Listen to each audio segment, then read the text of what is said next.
Well, if you book your domain name through one of the neighborhood cyber centers, there's a good chance that that domain name is actually powered by Directi. Yup, the first domain registrar here in India. They're also one of the leaders in the global web infrastructure space. I met with Bhavin Turakhia, the founder of Directi, and he took us down memory lane.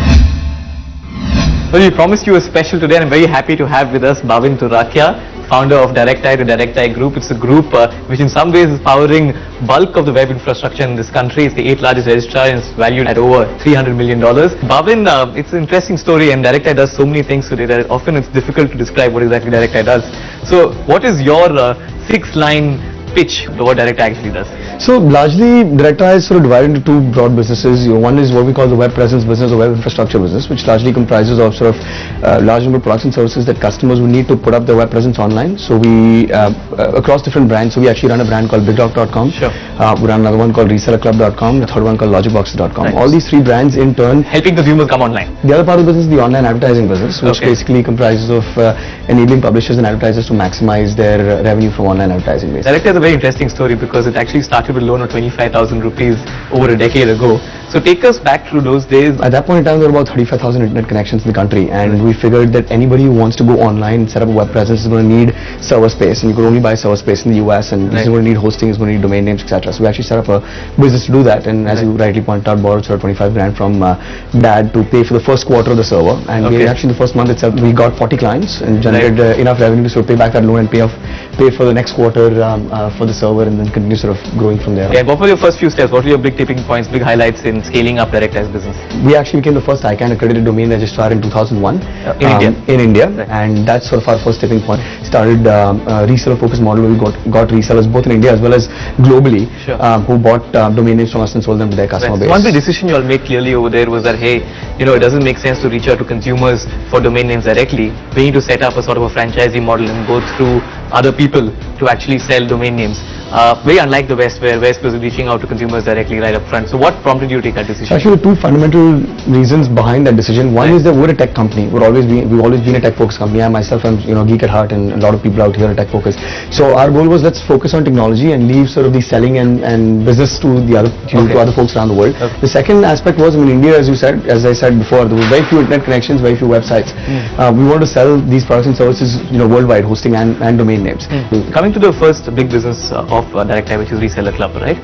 So how many franchisees you all have in total, and how really do you go about acquiring these guys in India? Sure, Reseller Club actually has 65,000 resellers worldwide in close to 200 countries or more. What we do is we have a transfer price. We sell it to them at a particular price, and they're free to sell those products at whatever price they want to. On top of that, we provide them with complete business automation tools in terms of their own website, their shopping cart, their billing tools, their support tools. So we give them a business in a box, sort of an automation platform that allows our resellers to buy domains and hosting from us and sell it to their customers without really having to move a muscle, literally. So you're sort of creating new web entrepreneurs over here in India, or enabling existing web entrepreneurs to do more business than they otherwise would have done. So that's one part of the business. The other part of the business, which many don't really understand so well, is media.net, right? And Skenzo and all of that comes under media.net. It's actually largely handled by also my younger brother Dev. So media.net is in the business of contextual advertising. So we essentially assist large publishers to put up ads on their website that enable them to maximize their revenue and money. So how different is Skenzo offers to, say, a Google AdSense, which is already established in the market? From a very, very fundamental standpoint, it's actually quite similar. So one fundamental difference is that while Google AdSense, the algorithms are based on content, your algorithm is primarily focused on a domain name because the domain parking piece, yes. Domain parking piece. Because a lot of these websites, they don't really have content themselves, right? The larger revenue earners, etc., happen to be generic domain names that people just type into, you know, to be able to get to content related to that word. Like health.com, for instance. Health.com. There's actually no content related to health. But people come there to see other information. Well, in some sense, it's a directory of links that would be relevant to health.com. Created specifically for the users actually landing on that particular page. Another question which a lot of people are asking is the fact that Skenzo actually powers ads to a number of domain names, right? But there's also a big industry around domain squatting, right, which is actually buying domain names and selling it to other folks. And there's this big impression that Directi is in that business as well. There's domain speculation and cyber squatting. Domain speculation is if I happen to buy health.com 10 years ago and I sell it today for, you know, $500,000. But that's because I happen to know and I had a foresight that I could buy health.com 10 years ago, right? Cyber squatting, on the other hand, is if I ended up buying Microsoft.in before Microsoft and you know, literally blackmail Microsoft into buying it from from me at a high price. And that's actually in some sense legal infringement. Legal infringement. Right. But speculation is a business that Directi never got into. No, we didn't. I mean, I know a time we were selling domain names for $70 to tons of our customers, and today many of those domain names are worth, a couple of $100,000, etc. We could have picked up some of those assets ourselves. We didn't. Okay. In some sense, I hope we had, but obviously one big initiative is BigRock.com. You have finally launched a brand for the consumer. Bhavin, what told you that, hey, now might be a good time to go consumer focused? In some sense, we've spent a decade in understanding and knowing the business and building out the products. And now we've got a pretty comprehensive product portfolio. Right. In some sense, also largely the socio-economic factors of the country are changing quite a bit. Like 3G and WiMAX auctions took place, and now there's a significant amount of capital is being spent behind really creating broadband connectivity and making a reality across the country. So you think Indian penetration is at a tipping point? It is at a tipping point. We've got, studies from Gartner, Forrester, etc. talk about how the 100 million internet users today are going to grow to 400 million in the next 4 years. I mean, that's no other country can offer that kind of growth. So, building and scaling this product, building and scaling the company, making revenues, marketing, HR, what have been some of your key challenges? What has given Bhavin Turakhia the maximum sleepless nights while building Directi? But as the saying goes, it seems people think I hardly sleep at night, which in some sense is true anyways. I think one of our biggest key challenges is sort of finding literally the best talent that exists in the country. We take pride in ourselves as being sort of amongst the top recruiters in the country in terms of the best talent that's available.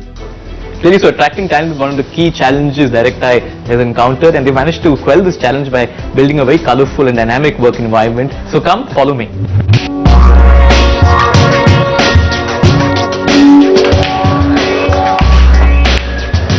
So Bhavin, we are at the famous Directi cafeteria, and clearly folks here are enjoying themselves. The people are playing pool, people are playing the table tennis. Clearly enjoying yourself is a key part of the work here at Directi, isn't it? Well, flexibility is. What we believe in is that you can only be passionate about something that you really love. We actually fundamentally talk about the fact that you really need to love what you're doing. Right. Only then you can deliver your best, only then you can give your best to it. Right. Also, most of you all have 3 monitors, and there seems to be a small cap on expenditure as regards to how much you want to spend. So every one of us are actually sticklers when it comes to productivity. Monitors, for instance, you stated as an example, everybody in this organization at the minimum has 2 monitors, but typically it's 2, 3, 4, 5, even 6 monitors in certain cases. Right. And the idea is, it actually, like, from what I remember correctly, in the time that we had done this research, like the moment you add your first monitor, your productivity bumps up by about 37%. No dress code as well. There's never been a dress code. So Bhavin, you've just returned from Singapore, and one big thing that happened over there is, of course, this new regulation in terms of top-level domains, right? So the ICANN, which you're a part of, is actually approving a whole bunch of new top-level domains. You no longer .coms, .ins, could be .hotel or .car or .anything. Take us through that development and what does it really mean to Directi?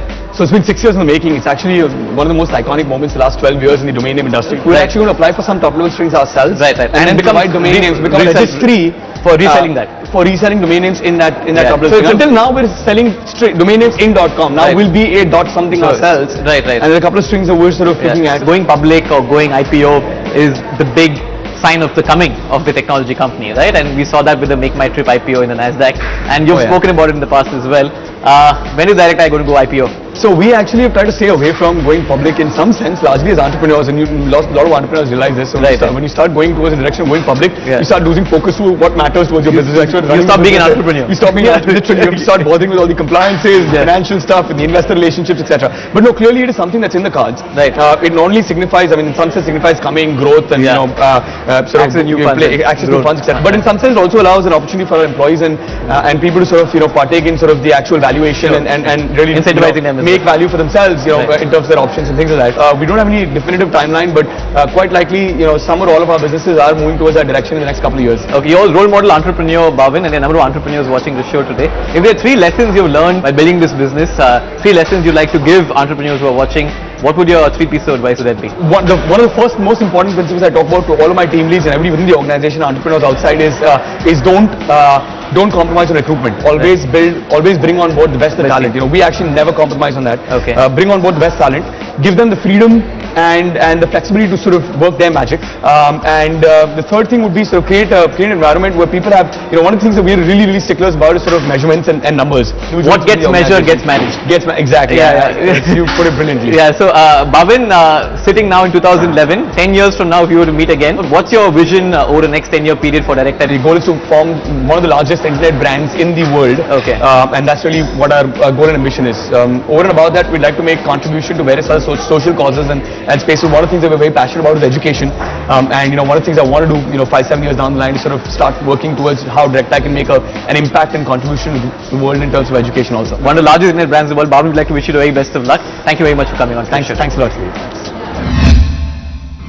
Great, and Directi is also working on a web-based chat application for the consumer market, and that should hit the market real soon. While I go ahead and grab myself a cuppa, it's time for us to take a quick break here on the show. But coming up, all the action from the NASSCOM Emerge or Conclave in Chennai.